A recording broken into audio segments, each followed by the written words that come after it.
Selanjutnya ada tips menurut saya dari Imam Syafi'i, bagaimana biar kita tidak merendahkan orang yang berbeda pendapat dengan kita.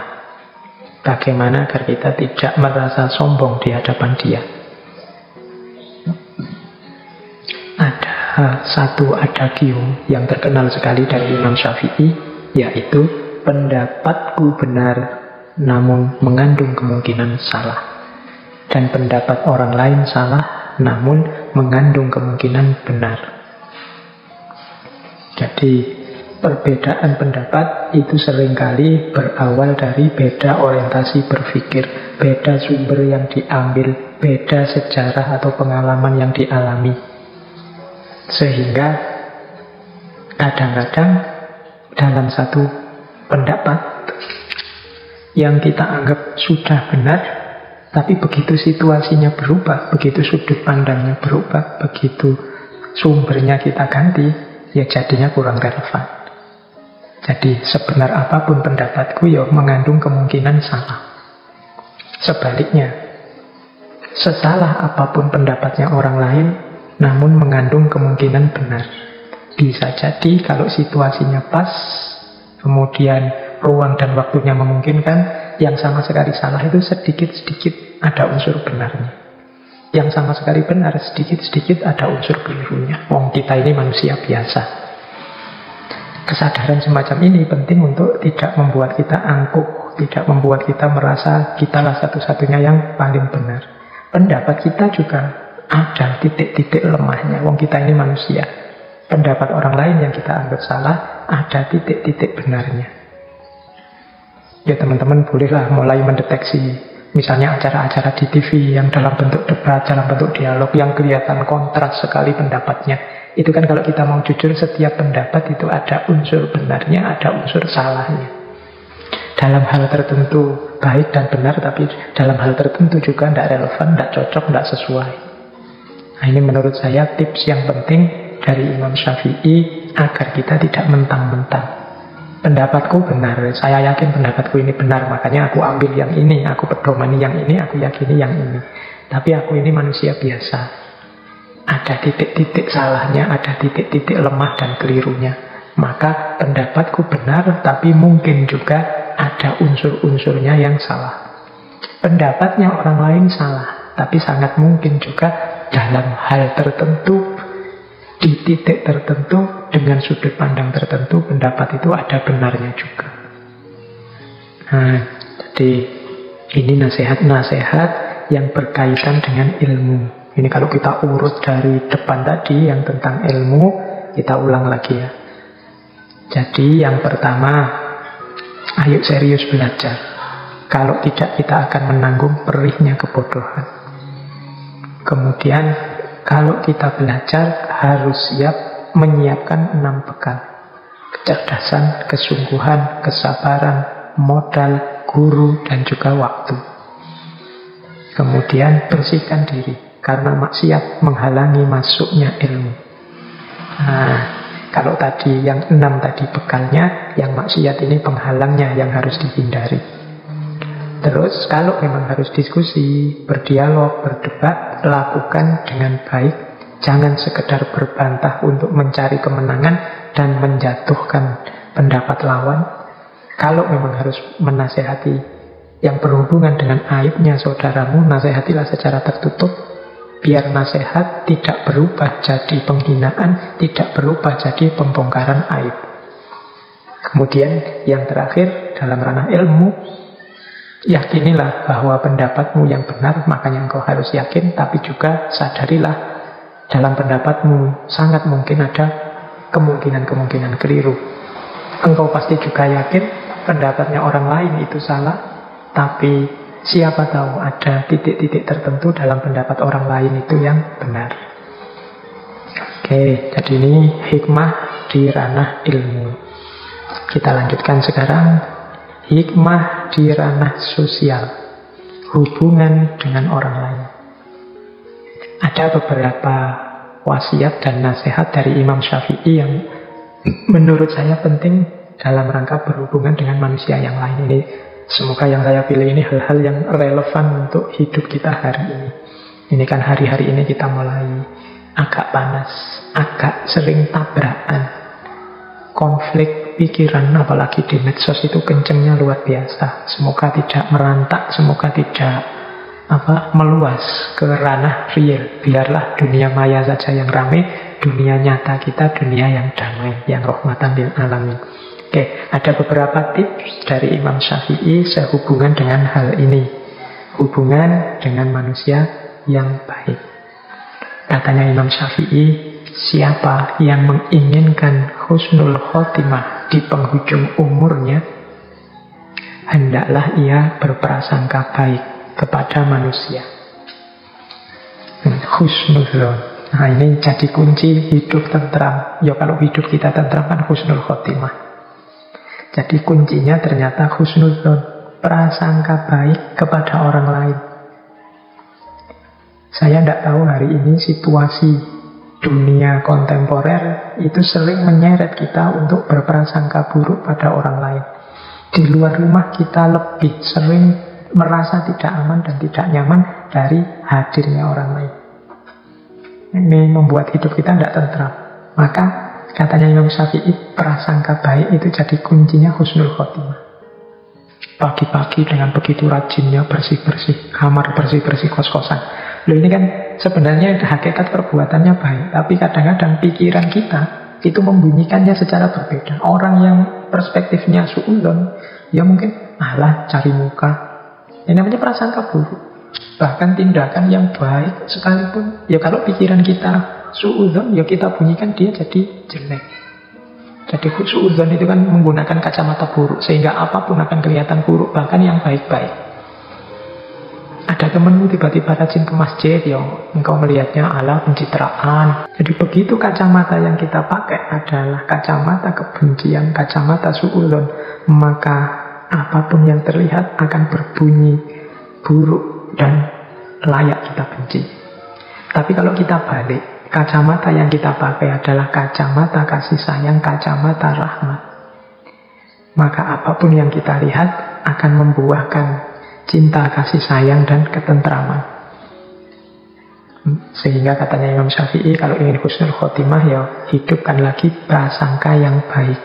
Yang kedua, berapa banyak orang telah berbuat kebajikan kepadamu yang membuatmu terbelenggu dengannya. Dan berapa banyak orang yang memperlakukanmu dengan kasar dan ia memberi kebebasan kepadamu. Nah, ini kan kita itu seringkali baper nunggu orang berbuat baik selalu pada kita. Begitu ada orang melakukan hal yang kita tidak suka, yang kita anggap tidak baik, maka naiklah emosi kita, tersinggunglah kita. Dan kita melihat dari hal itu tidak ada manfaatnya sama sekali. Jangan lupa katanya Imam Syafi'i, justru seringkali dalam kebaikan yang dilakukan orang lain padamu itu ada belenggu. Sementara dalam kekasaran, dalam kejahatan atau keburukan yang dilakukan orang lain padamu, di situ ada kebebasan. Maksudnya apa? Ya ini logikanya, kalau ada orang berbuat baik pada kita, kan detik itu juga kita dituntut juga untuk melakukan hal yang baik yang sama, untuk melakukan kebajikan yang setara. Kita tidak boleh menyakiti dia, kita tidak boleh melakukan hal-hal yang membuatnya tidak berkenan. Ini kan jenis-jenis belenggu. Akhirnya ya kita harus ngatur kata-kata, ngatur tindakan, ngatur perilaku di hadapan dia. Dia sudah baik kepada kita. Jadi seringkali kebaikan justru membuahkan belenggu. Sementara kepada orang yang tidak baik pada kita, kita kan tidak merasa punya tanggung jawab juga untuk peduli padanya, untuk tanggung jawab terhadap kehidupannya dan lain sebagainya. Justru kita bebas di hadapan dia. Ini nasihat ini sebenarnya untuk melonggarkan hati kita, untuk tidak putus asa dan pesimis kalau ada orang berbuat jelek pada kita. Jadi kalau ada orang berbuat buruk pada kita, bacalah perbuatan buruk itu sebagai upaya yang membuatmu bebas. Alhamdulillah engkau buruk padaku, jadi aku tidak ada beban di hadapanmu. Aku tidak terikat apa-apa untukmu. Nah, ini kita malah bebas dari sisi ini, ya tidak harus terlalu sedih, terlalu galau kalau ada orang yang melakukan sesuatu yang membuat teman-teman tidak berkenan. Jadi ini wasiat selanjutnya yang berhubungan dengan relasi sosial. Ya, manusia itu memang macam-macam. Tidak mungkin kita mengharapkan semua orang melakukan sesuatu persis seperti keinginan kita. Akan ada dan bahkan mungkin akan banyak orang yang menjalani hidup versi mereka sendiri-sendiri yang tidak selalu cocok dengan kita. Akan selalu ada orang yang tidak suka dengan kita, orang yang ingin menyulitkan kita, orang yang melakukan hal buruk pada kita. Yes, itulah cirinya kehidupan dunia. Kalau kita hanya sanggup menerima yang baik-baik saja dan tidak sanggup menerima yang buruk-buruk, maka hidup kita akan sangat berat.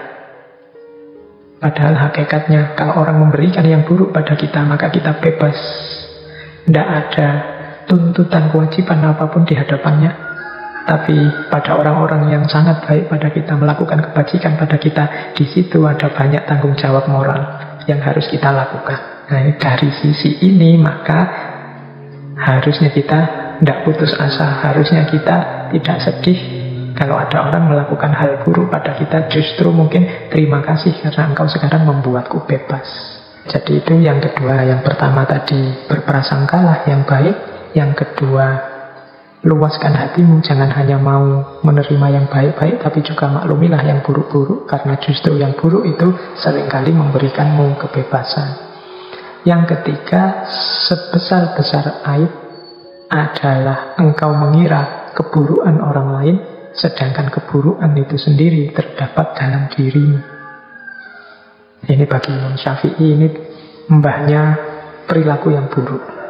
Manusia itu memang makhluk khotok wan nisyan, kadang-kadang terpeleset melakukan yang buruk. Tapi yang lebih buruk dari itu apa? Menganggap orang lain buruk. Padahal keburukan yang sama ada dalam dirinya sendiri. Melarang orang mencaci maki, tapi dia sendiri melakukan caci maki. Nah, ini mengira keburukan di orang lain, padahal dalam dirinya sendiri juga subur. Mencela orang lain yang tidak menepati janji, padahal dia sendiri sering tidak menepati janji. Kecewa kalau ada orang tidak tepat waktu, padahal dia sendiri sering tidak tepat waktu. Nah, ini katanya Imam Syafi'i sebesar-besar aib. Hati-hati. Oh, ini kalau kita menasehati orang untuk tidak melakukan keburukan, padahal keburukan itu kita lakukan juga, ya. Selain nasihat kita tidak akan masuk pada orang itu, kita sebenarnya juga sedang menghinakan diri kita sendiri. Jadi nasihatnya Imam Syafi'i ini adalah kita harus introspeksi sebelum mengingatkan orang lain, sebelum menegur orang lain, sebelum melaporkan orang lain. Tidakkah keburukan yang sama ada dalam diri kita atau pernah kita lakukan? Kalau memang ada, ya kita bersihkan dulu. Karena lebih penting bersih-bersih rumah sendiri daripada rumah tetangga. Kalau rumahnya sendiri kotor, ya kita tidak akan sehat. Oke, demikian juga hubungan dengan orang lain. Kalau kita berminat sekali membuat orang lain bersih, orang lain santun, orang lain berakhlak, orang lain beradab, ya pertama-tama kita introspeksi apakah kita sendiri sudah santun, sudah beradab, sudah berakhlak. Kalau sudah, ya monggo. Watawasau bil haqqi, watawasau bis sabr. Saling menasehati tentang kebenaran dengan kesabaran. Jadi ini rumus-rumus berhadapan dengan orang lain. Terus ada lagi nasihat penting dari Imam Syafi'i, yaitu terlalu keras dan menutup diri terhadap orang lain akan mendatangkan musuh, dan terlalu terbuka juga akan mendatangkan kawan yang tidak baik. Maka posisikan dirimu di antara keduanya. Ini Imam Syafi'i menasihati kita untuk jadi orang jangan terlalu tertutup, juga jangan terlalu terbuka. Kalau kita terlalu tertutup, ya orang susah memahami kita, bahkan mungkin muncul fitnah-fitnah. Makanya Imam Syafi'i menyebut, ya akan mendatangkan musuh. Tapi kalau kita terlalu terbuka, apa saja diungkap ke publik, diceritakan ke orang banyak, kemudian siapa saja juga dipergauli, ya pada akhirnya kalau tidak hati-hati kita akan dapat kawan yang tidak baik. Jadi yang bagus apa? Yuk di antara keduanya. Jangan terlalu tertutup, juga jangan terlalu terbuka. Terlalu tertutup, tidak punya teman sama sekali, mendatangkan musuh. Terlalu terbuka, siapa saja dijadikan teman, yuk akan mendatangkan teman yang jelek juga ikut masuk. Jadi selektif. Terbuka, tapi ya tidak semua orang bisa masuk. Kita sendiri yang milih, yang menyeleksi. Nah, kita lanjutkan. Ini menurut saya yang lebih penting untuk era medsos ini. Era digital yang luar biasa, yang harusnya memudahkan kehidupan kita, ternyata dalam banyak hal kecanggihan IT justru merepotkan, menambah rumit hidup kita. Ya meskipun tidak mungkin progres itu disusutkan. Sekarang tidak pakai digital lagi, tidak pakai IT lagi, itu tidak mungkin. Tapi kuncinya memang di kita sebagai penggunanya, sebagai pemanfaatnya. Sejauh mana kita menggunakan itu untuk hal-hal yang manfaat dan maslahat. Nah, ini nasihat-nasihat dari Imam Syafi'i menghadapi orang bodoh. Ini istilahnya mungkin agak keras ya. Saya mendefinisikan orang bodoh itu bukan orang yang IQ-nya rendah, tapi orang bodoh itu orang yang tidak mau belajar. Jadi orang yang tidak mau, orang yang tertutup, tidak mau diberitahu. Diberitahu saja tidak mau, apalagi belajar sendiri. Nah, ini orang-orang ini bahaya.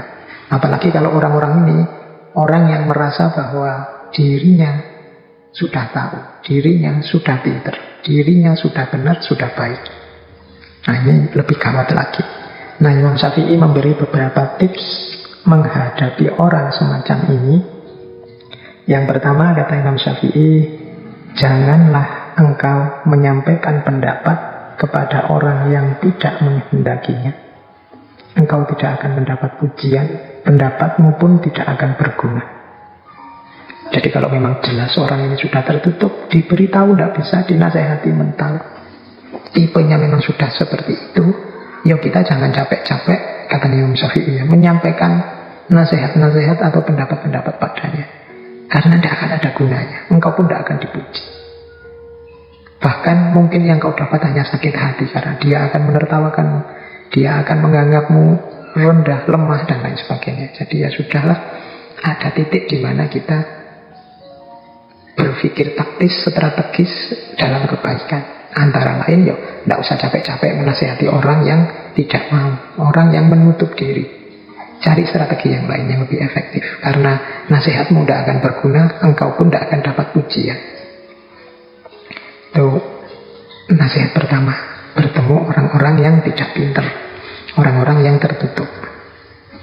Nah, yang kedua, silahkan hina diriku sepuas kalian. Aku akan tetap diam saja. Bukannya aku tidak punya jawaban, tetapi singa selalu tidak akan membalas gonggongan anjing. Nah, ini analoginya menarik. Jadi kadang-kadang ada orang yang tidak ngerti, orang ini tidak tahu, diberitahu tidak bisa, tapi tiap hari mungkin menghina kita, mengkritik kita, menjatuhkan kita, menunjukkan di mana kesalahan kita, padahal dia tidak ngerti duduk persoalannya. Katanya Imam Syafi'i, kalau menghadapi situasi yang rumit semacam itu, orang ini maunya apa sih? Dia tertutup, diberitahu tidak mau, tapi kelakuannya tiap hari menyakiti dan menyakitkan. Kata Imam Syafi'i, ya sudahlah, hinalah diriku sepuas kalian, tapi aku akan tetap diam.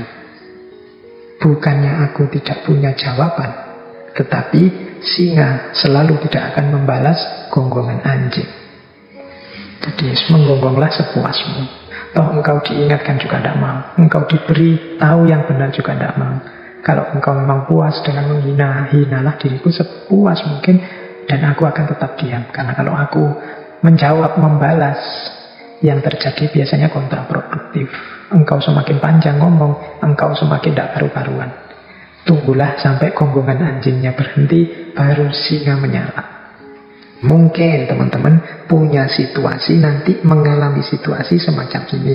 Quotes ini boleh dipakai, tapi juga ya tidak dipakai sembarangan. Untuk situasi mungkin ada orang yang butuh tapi cerewet, diberitahu tidak mau, suaranya tidak berhenti-berhenti, mungkin situasi yang seperti itu. Tapi untuk kritik-kritik yang konstruktif, produktif, diskusi-diskusi yang bilati ya ahsan tadi, ya jangan diam saja. Ikhlaslah bertukar pikiran, saling memberi masukan. Jadi kalimatnya Imam Syafi'i ini ya silahkan dipakai sesuai dosisnya, sesuai ruang dan waktunya. Ini quote selanjutnya juga mirip. Biarlah mereka bersikap bodoh dan menghina, dan tetaplah kita bersikap santun. Gaharu akan semakin wangi ketika disulut api. Jadi ini melanjutkan tadi, ketemu orang yang seperti tadi loh. Seandainya harus merespon, ya tetap kita respon dengan santun, tetap kita tidak lupa akhlak, tidak lupa adab. Biar saja orang terus menghina kita, orang terus menyakiti kita. Kalau kita memang ada dalam kebenaran, ada dalam kebaikan, maka gaharu akan semakin wangi ketika disulut api. Gaharu itu ya kayak dupa itu kan, alat untuk menyebarkan aroma. Nah itu, kalau ingin wangiannya semakin tersebar, ya apinya ditambah. Ya kayak dupa itu kan, ditiup apinya semakin muncul, kemudian aromanya semakin menyebar. Kayak kemenyan itu kan juga begitu. Nah, jadi biarlah orang menghina. Orang menghina kita itu kan semacam melemparkan api kepada kita, menyulutkan api dalam hati kita. Tapi tidak usah khawatir karena kita jenisnya gaharu. Semakin diberi api, kita semakin memberikan aroma wewangian. Maka respon apapun yang kita berikan harusnya tetap dengan jalan bersikap yang santun. Oke, mengapa sih harus diam? Mengapa sih kok tidak langsung ditabrak saja orang-orang seperti itu? Kata Imam Syafi'i selanjutnya, aku mampu berhujjah dengan 10 orang berilmu, tetapi aku akan kalah pada 1 orang yang bodoh, karena ia tidak tahu akan landasan ilmu. Nah ini menurut Imam Syafi'i, ya kalau sekedar debat, diskusi, melawan 10 orang aku bisa menang, aku bisa berhujjah. Tapi melawan 1 orang bodoh, ya sudahlah, aku tidak akan menang. Kenapa? Dia tidak ngerti landasannya ilmu. Sehingga yang dia lakukan paling ya ngeyel, paling ya pokoknya, paling ya menganggap kebenarannya satu-satunya. Tidak mau mendengarkan argumen yang lain, tidak mau mendengarkan dalil yang berbeda, tidak mau melihat perspektif yang berbeda. Diskusi dengan orang semacam ini tidak akan menang. Maka ya jalan satu-satunya ya sudahlah, seperti yang di atas tadi, bisa diam dan bisa tetap bersikap santun. Nah ya memang orangnya tidak ngerti, dijelaskan seperti apapun tidak akan mau dan tidak akan ngerti. Nah terus, menghindarkan telinga dari hal-hal yang tidak baik merupakan suatu keharusan, sebagaimana seseorang mensucikan tutur katanya dari ungkapan buruk. Ini zaman Imam Syafi'i, belum ada medsos, belum ada gadget, belum ada internet. Kalau hari ini informasi itu tidak hanya datang lewat telinga, tapi juga lewat mata. Jadi menjaga mata dari membaca hal-hal yang tidak baik, ini kalau mau dilengkapi, menghindarkan telinga dari mendengar hal-hal yang tidak baik, ini keharusan. Kenapa? Membaca, mendengar itu sama dengan memasukkan sesuatu ke dalam diri kita. Ini kalau kita tidak hati-hati, kalau kita memasukkan juga yang rusak-rusak, sama artinya dengan merusak diri kita, merusak pikiran kita. Maka mari kita hati-hati. Lebih baik menghindari mata kita melihat hal-hal yang tidak baik, atau telinga kita mendengar hal-hal yang tidak baik. Mulut kita kan juga harus dijaga, tidak ngomong yang jelek-jelek. Telinga kita berarti harus dijaga, tidak mendengar yang jelek-jelek. Mata juga harus dijaga, tidak melihat yang jelek-jelek. Ini kunci, salah satu cara agar jiwa kita tidak gelap, jiwa kita tetap terang, tetap bisa menampung cahaya yang namanya ilmu. Mendengar yang tidak baik itu salah satu maksiatnya mata. Maksiatnya telinga. Melihat yang tidak baik ini maksiatnya mata. Padahal maksiat itu salah satu yang menghalangi kita dari ilmu, dari cahaya dari Allah. Biasanya yang tidak baik itu muncul dari orang-orang bodoh, dalam tanda petik tadi ya, dengan definisi bodoh yang saya jelaskan tadi. Jadi ini beberapa tips dari Imam Syafi'i menghadapi orang bodoh. Jadi yang pertama, lihatlah apa memang efektif kalau kita menasehati dia, apa dia mau. Kalau tidak, cari strategi yang lain, biar tidak menghinakan ilmu. Kemudian ada kalanya memang kita memilih diam saja. Meskipun begitu, kita tetap dituntut untuk bersikap santun. Karena memang orang bodoh ini adalah orang-orang yang tidak tahu landasannya ilmu. Ini yang agak menyulitkan. Kalau orang pintar sama orang pintar ya biasanya lebih mudah.